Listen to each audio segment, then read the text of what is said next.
Welcome back, everybody. Thank you for spending so much of your day with us. We're so grateful to have everybody watching and tuning in for this third International Being You Day.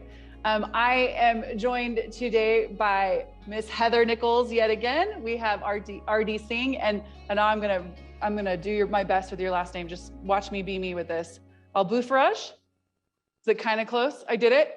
Woo! All right, celebrating. Okay, so our chapter today is ready to get rid of off of autopilot.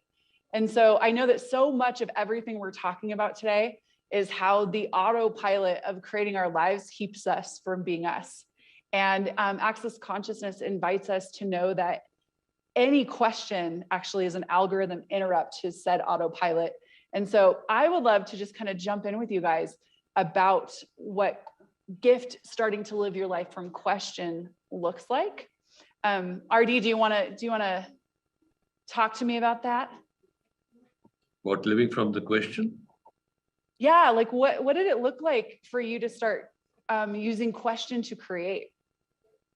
Yeah, so I think this is basically the essence of Access, that we have to live our life from being in the question. And as long as we be in the question, things get created, because that creates more choices for us. Normally what happens is that we very soon unknowingly slip into conclusions and deductions or judgments. But if you're in a question always, you can never come up against a wall.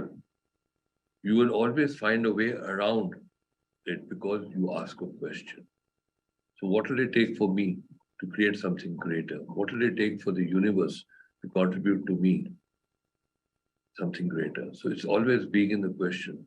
And being in the question, I have found, has really changed my life in many ways. Many ways. In fact, this book is the basis of how I got into Access, because it is this book that got me into Access in 2011. Wait, this book? Yes. I just have Dane staring over me all day. I just figured I would talk about it. Yeah. So Being You Changing the World by Dr. Dane here is what invited you to Access Consciousness. Is that what you said? In 2011. And since then, our life has just gone rocketing to a different level. Oh, I love to hear that. Do you have a favorite Being You tool or quote that you use often? Yeah, basically, it's about, first thing that really, that's from this chapter also, is living a life as a 6-year-old. That I think is so beautiful, because there's no judgment in that. You just carry on living your life and keep having fun. And if you can just get that fun in your life, nothing else is required. We try to become serious, and we try to do things in the manner that this reality expects us to do. And that's what actually catches us up and brings us back into this reality. But if you just live as a child with no points of views whatsoever, life can be fun. I love that. And one of my favorite questions on Access is, what if the purpose of life was to have fun? Which I know the first time I heard that, I was like, are we allowed to do that? Is that something we're allowed to choose? I don't know. Thank you for that, RD. Anat, I would love to hear from you about how we are in the world. We go to school and they ask us questions, but there's always a right answer. And so if you don't get the right answer, then you're wrong. And how it kind of traps us a little bit into polarity and like, why even ask a question? So I'm curious, what is your awareness around asking a true question that has like curiosity, and how has that changed for you with the Access tools? The beginning of the chapter is part 2, is changing the world. It's like the first part was being you, and now changing the world. And it's like, I was born, lived in Saudi. I'm still living in Saudi. So like this school was the country, the community that I was I'm living in. So it's like I wasn't always like the good girl, that I didn't know how to be right, not just to the right question, the right mindset, the right being. So that question is like, and I thought it's like everything needs to change before I change. And what is funny is like for me too, I read the book before taking any like the bars class, until it's like I went to the States to take the class. So I was like, that's my autopilot that I have to fit with everything else. And I thought it's like, I studied human rights. For me, it's like to be out of the autopilot. What I learned in the school, the right way is to be against what is there. I didn't see the greatness of my culture, the greatness of my community, and to be interesting point of view, and not to wait for the change to happen before I ask a question. I started by asking questions, and the change that I see right now. Yesterday there was Saudi astronaut, Saudia, a girl in the sky. 6 years ago, it's like we couldn't drive a car or fly without a permission. So like that question is changing the world. I'm living it as a live being every day, and I see that in the news. I see like the choices that we have. So that question, the universe is having our back, by us being in a question of the universe. Yeah. And thank you for being the seed of possibility and consciousness, and your part of the world that is the miracle that is showing up now. So super grateful for that. And I love one part that you said there was about the fight. And I wanted to propose that question to you, Heather, about how much the autopilot is like the implanted idea that we have to fight in order to have us, and that it keeps us in that like polarity system. And so I'm wondering if you can talk a little bit about like giving up the fight, and how we don't have to like fight to be us. We could just choose. Like, what are you aware of with that? Oh yeah. Well, the first thing that really pops for me when you ask that is relaxation, which is kind of the opposite of fight, and how, I mean, if you look at the energy of fight, it's like, you hear fight and you think like, people have different ideas of what that is, but it's actually woven through everything, all relationships. Well, we fight with our bodies, we fight for business, we fight for money, we fight. There's just such a value to that. And I don't know if it was earlier or if I read it in the book somewhere recently, that I think it might have been in the book when I was looking over it, that he talks about how we derive our value from fighting, and so relaxation for me has been one of those energies that is like a very dominant one that I choose and play with like every day. And we have this thing that we say, everything is the opposite of what it appears to be, and nothing is the opposite of what it appears to be. And to me, it's really that. It's like, you wouldn't think that relaxation would create as much as it actually does. But it's amazing. When I relax in business, my business grows. When I relax with my body is so much happier. When I relax in my relationships, like everywhere in my life that I can relax, things get greater, and I think we all kind of like, there's this like intrinsic knowing that we have about that like, I know for me, I would sort of fight the fight. I would fighting, because I didn't want to fight. And it was too much energy to fight, and I think it's because for me, it's like, it just felt like it went against my being, to fight really does go against the very nature of an infinite being. An infinite being doesn't need to fight, but we often don't really know what other options we have, or we don't know that we have a different choice.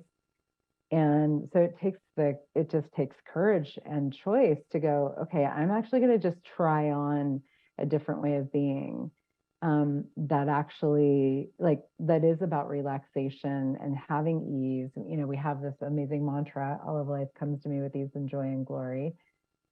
It's amazing. It actually works so dynamically, you know, and like way easier than any of us want it to.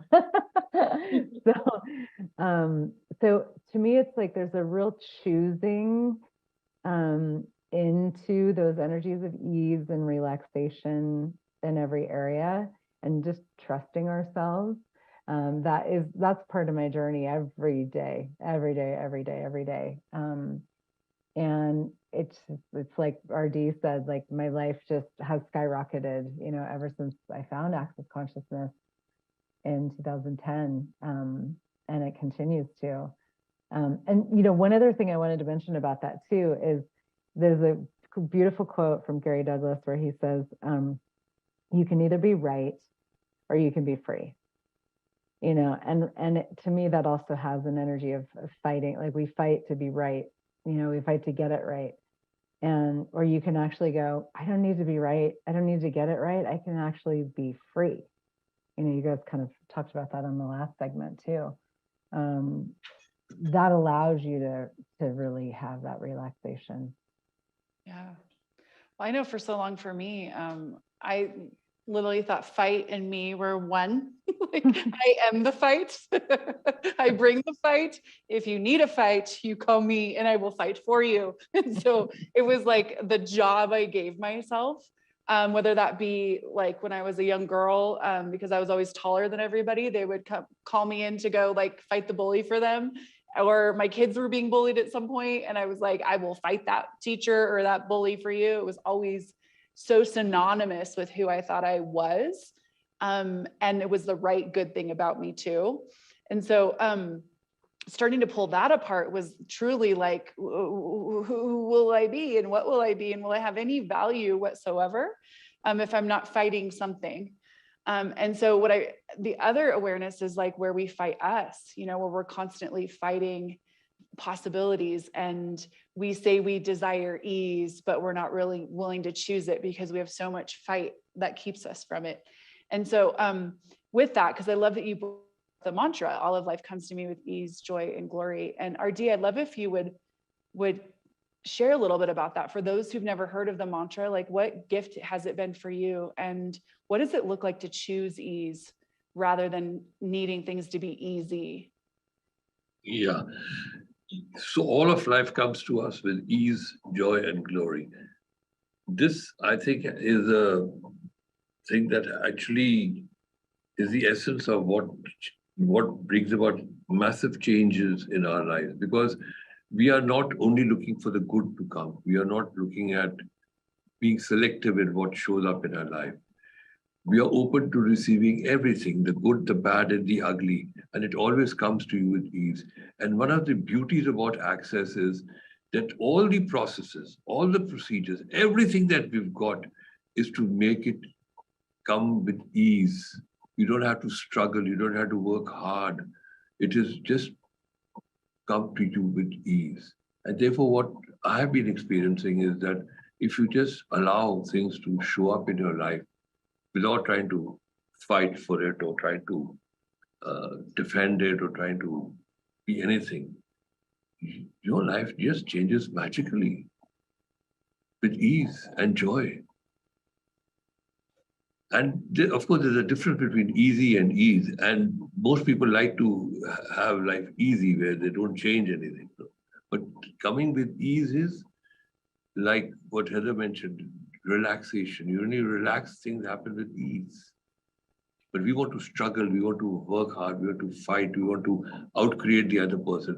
But in actuality, there is no competition. Whom are you competing with? The only person you can compete with is yourself. Amen. Yeah. Amen. I love that, because we can be our greatest cheerleader and also our greatest opponent when we come to like competing with ourselves or thinking that we need to compete with someone else. And I would love for you to share a little bit about that. Is the like, when we really dive into being you, where does competition and comparison go? It was like our motivator before, but if you can't compare two beings because they're so different, what do we choose now? Yeah, so actually, that's the inner beauty, which I say is this, that you are in this reality, but you are not part of this reality. In the sense that in this reality, there's nothing but competition, about outbidding the others, outdoing the others, making more money than the others, and all that sort of crap. But what it access we do is that we just focus on ourselves and let things come to us. And there is no competition, because whom can an infinite being compete with? We can only, if I have to compete with someone, then I expect the other person to be greater than me, that I need to compete with that person. And I'm unique. There's no one like me, and there's no one like anyone else. We are all unique beings. And a unique being can't compete with anyone, because we are all unique. We have got unique capacities, capabilities, and abilities, which no one else has. And if we just build on those, your life will be ease. Thank you for that. Anna, would you like to expand on that for you? What it has looked like to get out of the lie of competition for you and be more of you? I learned the value of myself when I was young by competing with others. So like my mom is like, look at your cousin. And it's like, I put myself in the world in the competition. So when I started Access, and it's like, it was my place of growing to be in competition. So like it's motivation and somehow. So I was starting in this book, and then in 10 Keys of Freedom, that is like no competition. I was like, who am I gonna be? Because this is the place I am.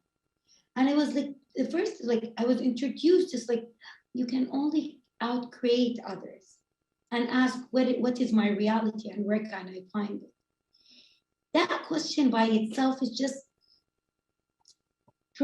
provide me with sense of peace I never found it at this earth. Because that's not my reality. I can choose. There's no reality better than another reality, but that is a reality that I enjoy. There is ease and joy in it. And with like the idea is like someone can take or whatever it is, and you can outcreate that. So there's always a place of growth. There is always the grace of we're not alike. It's just what is creating ease for me. The idea of self is like it's done with the fight. There is no aligning or agreeing with other realities, other point of view. It's just, who am I today? And what can I create? Not in a place of exclusion, in a place of oneness and including everyone and everything else. And who does this belong to? Because sometimes the competition comes and that comes to our head. And mostly it's just we're buying it from that reality. If we don't exclude ourselves from that, actually, here's the creation, here's the true question. I love it. Yeah. And so much of this that we're talking about, comparison, competition, is the autopilot that we let run our life. You know, if you're going to be here creating, you have to compete with somebody, or what are you doing? You know, instead of looking to outcreate yourself every day and outcreate, you know, what you see others, what else can I add or contribute or be that outcreates that. As like an energy of leapfrog is what we're invited to with Access, rather than trying to look left and look right and see who you have to be better than. So thank you so much. Heather, with autopilot, what I see a lot of us buy into, especially when we're facilitating classes, and I used to be one of these people. So no shame in this game. I'm just calling a spade, but they'll come to classes desiring change, but then believe they have no choice. And I see that often as like the autopilot that keeps us stuck in places. And so I was wondering if you can talk about like choice as the antidote to autopilot. Oh yeah. It is. So when I was looking at this chapter and thinking about, autopilot, and it's like, what do I do to get off of autopilot myself? Because even, like you said, like even in creating with these tools every day and a business of access consciousness and all that, it's like I still find myself in autopilot sometimes. And one of my very favorite tools that I has a lot to do with choice that I think is like one of the most underused tools in access, is taking an hour a day and a day a week just for you. And I do this a lot, and it's like a pattern interrupt for me, especially the day a week. And the hour a day has been kind of easier for me, but I actually will block off days on my calendar. Like I'll go as far out as I need to go where there's an empty day and start blocking them off. And it's not like it's a spa day or, it's actually, for me, it's a day where I live in 10-second increments of choice. So we have this tool, you guys talked about it on a previous segment, where you live in 10-second increments of choice. And literally, the part of the play with that tool is to actually see what it is that your choice creates, and get present with that you actually are making choices all the time. Most of us we're not really aware of that. That's the autopilot. You're choosing all these things that you're not aware that you're choosing. And in the chapter, he talks about priorities and, being really present. And those are big pieces of that, is going, okay, so how am I living my life? Am I actually creating the future that I would like to create? Am I actually really excited about what I'm creating, or am I just like doing what I need to do, or going from meeting to meeting to meeting or whatever? And so getting present and having a day where I can be like, well, all right, I just woke up. Now what? Another one of my favorite questions. Now what? And just go and follow the energy. And even if you can't do a whole day, you could do maybe some hours or whatever.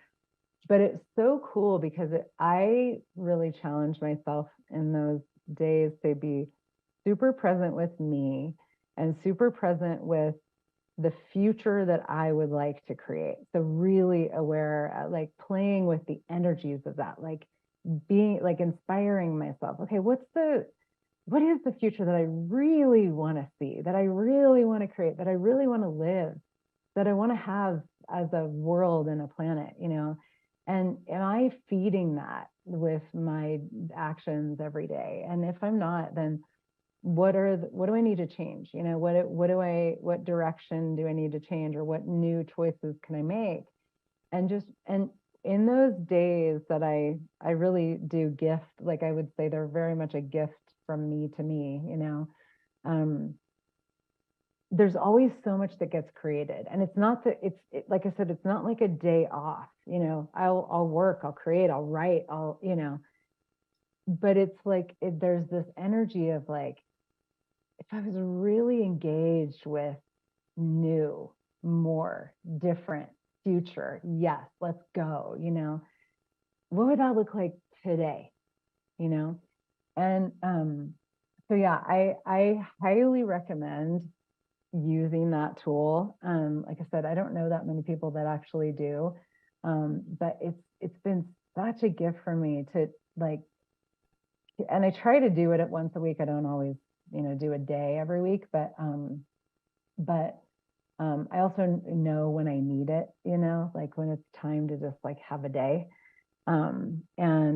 It really, it's a huge gift to getting me out of the autopilot of like the to-do list. Because even, like I said, even when you're creating a business of consciousness, like you can still be like, well, I've got to do this, I've got to do that, I've got this meeting, I've got this session, I've got this, and the kids, and the this, and that, and yeah, so.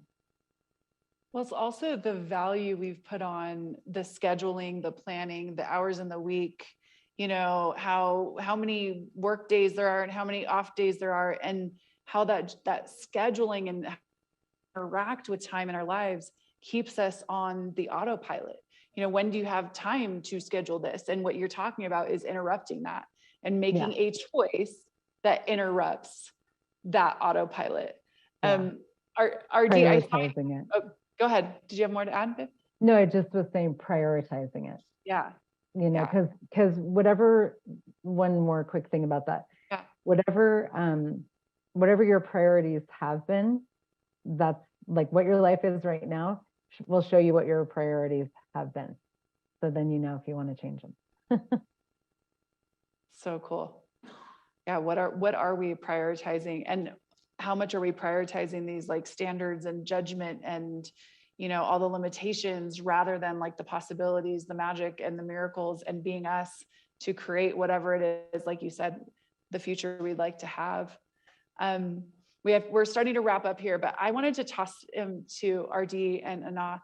I know one of the tools that I use to get off autopilot is the access bars. And I'm just wondering if you guys each want to give me a little line about the access bars and the gift they are to you. RD, I'll go to you first. Yeah, so bars, when I first experienced the bars class in Australia, and I attended a bars class, it sort of really made such an impact on me. It changed my life totally. I came and ran bars for my wife and my children and my grandchildren, and you know, everything sort of changed. And since then, I've been regularly having my bars run and running bars. And it is such a beautiful way to relax and to let go of all the things that we hold on to. And it allows you to just be you and to relax and let everything melt away from you with ease. Awesome. Thank you. Ana, we're really short on time, but if you could give me a sentence, a few words, what would you say about the access bars if you only had a few seconds? It is, the thing is like to quiet the mind. Quiet the mind. Yeah. And to give it the peace for the possibilities.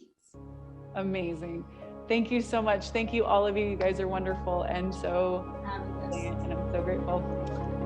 Thank you.